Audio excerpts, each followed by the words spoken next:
Dan Jones, and I'm the Executive Director of the Ella Baker Center for Human Rights. And we are about just to launch what we call Green Jobs, Not Jails. And it's an attempt to bring together the environmental community, the economic justice community, and the criminal justice community. Because in our communities we have the same family with problems in all three arenas.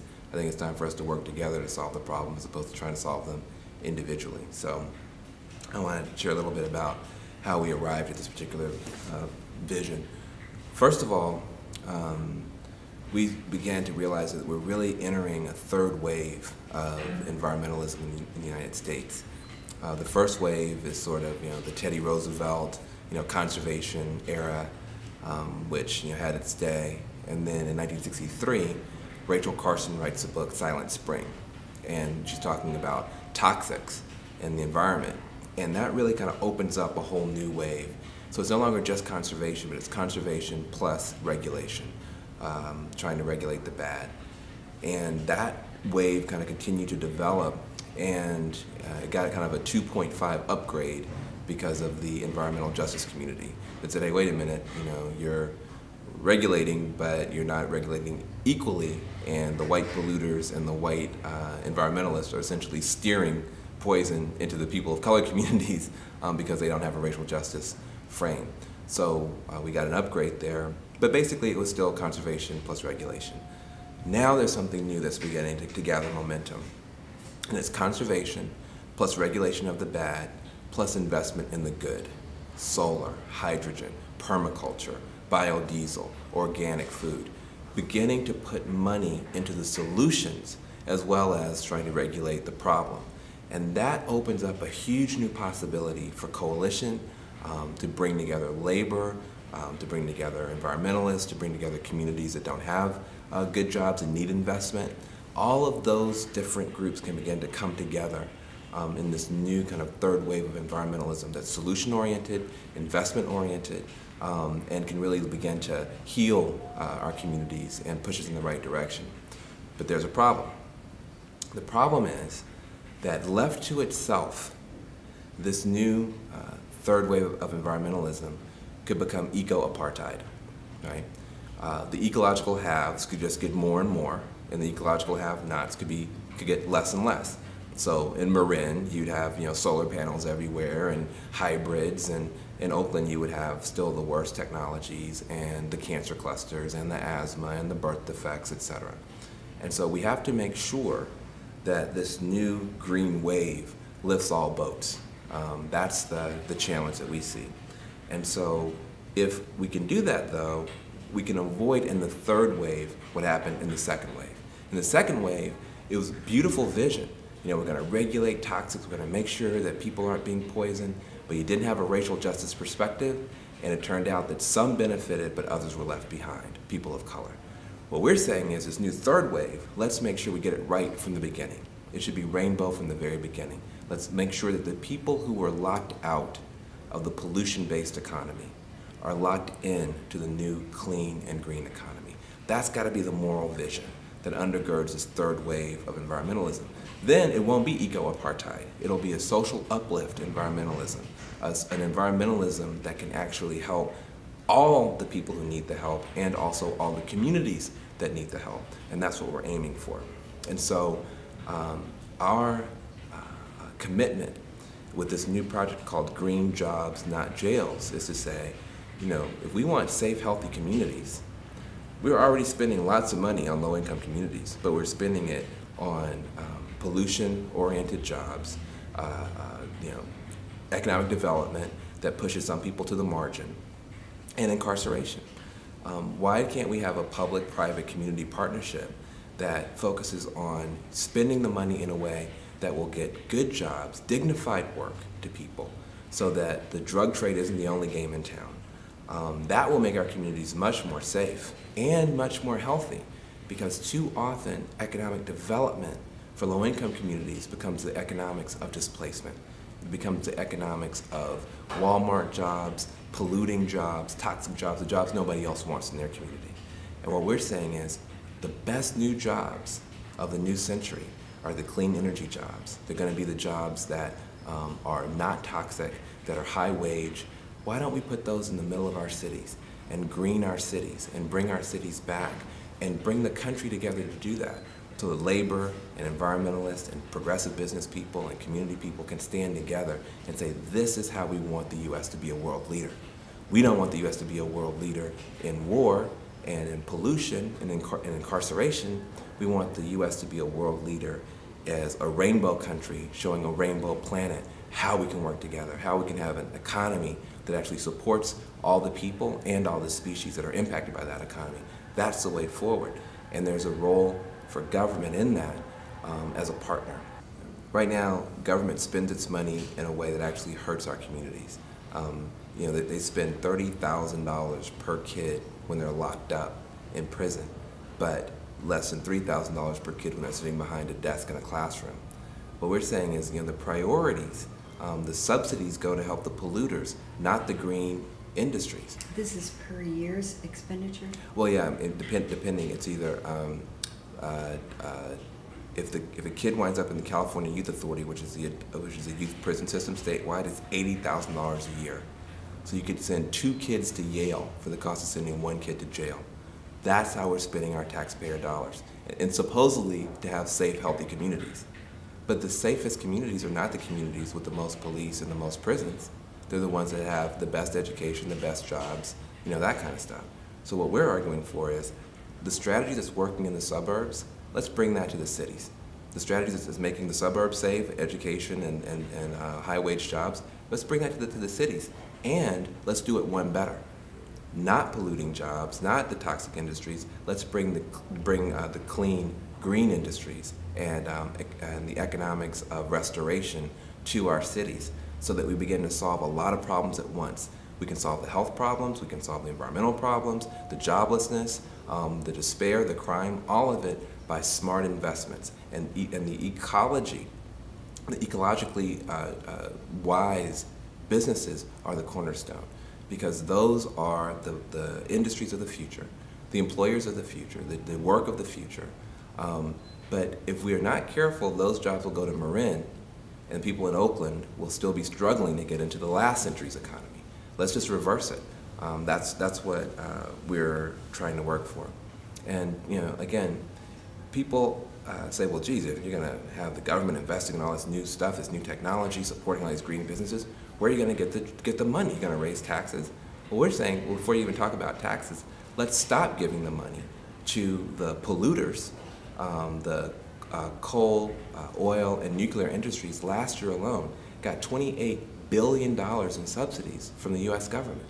Let's take that $28 billion and put it not in the hands of the polluters, but in the hands of the green economy.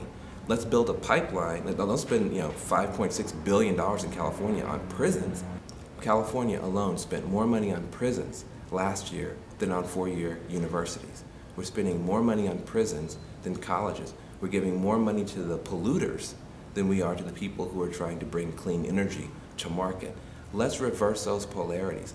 Let's start taking money away from the incarcerators and the polluters and giving money to the community-based people who are trying to bring forward new jobs, clean energy, and stabilizing neighborhoods so that we don't have to have crime and over-incarceration. That's the way forward, and it's a way forward that brings together a lot of different people, and we're excited about that.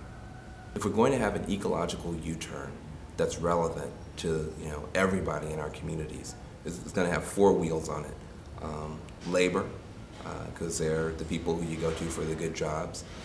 Progressive business, because they're trying to innovate new ways of doing business. The environmentalists, because the environmentalists know that the way we've been doing business is destroying us. And the racial justice folks who need new work, who need new opportunities, and who suffer the brunt of all the environmental harms and the joblessness. Those 4 wheels can execute a U-turn if we work together. The Gulag economy is overbuilt, and the green economy is underbuilt. So we want to build a pipeline from the Gulag economy to the green economy. We want to get the prisoners and the prison guards out of there and putting up solar panels and doing things that actually heal the community. We want to take the money that the incarcerators are spending hand over fist on essentially enriching themselves to actually help create safe, healthy communities, which are not going to be built off of more prisons. They're going to be built off of better employment, dignified work that doesn't add to the toxic burden of communities, but instead actually begins to heal communities. And so that's what we're wanting to do. There are a number of ways to do that. First of all, the state and local budgetary priorities need to be shifted to reflect a new view, a paradigm shift with regard to what is the best strategy to have safe and healthy communities. We have to begin to invest in dignified work, in jobs that don't add to the toxic burden. The state government and the local governments need to take the lead on that. California is already a majority people of color state, so no environmental agenda can succeed in California without people of color embracing it enthusiastically. You just don't have the numbers otherwise. And so we need an environmentalism that is relevant to people of color. People of color need environmentalism, whether we know it or not, because we have the cancer clusters, the asthma epidemic, the birth defects, the learning disabilities, all of those things that come about because of toxics in the environment. So we need the environmental movement, but the environmental movement needs people of color too. And that's why this new third wave of environmentalism has to be a social uplift environmentalism, an inclusive environmentalism, a rainbow environmentalism from the beginning to bring everybody together to accomplish this new goal and this new vision. The third wave of environmentalism is well underway. The Apollo Project is an example, bringing labor and environmentalists together to fight for clean energy jobs and major federal investment in those jobs. There's Bioneers, where they're bringing forward ecologically wise solutions to the problems that we have. The Social Venture Network, Phil Angelidis, who's the state treasurer here in California, has helped to move $500 million of state pension money into sustainable business. When you have someone like Phil Angelidis, who's a state treasurer, moving $500 million of state pension money into sustainable business, that lets you know that there is something happening where people see an opportunity to use an investment strategy to promote the good and to thereby augment the strategy of regulating the bad.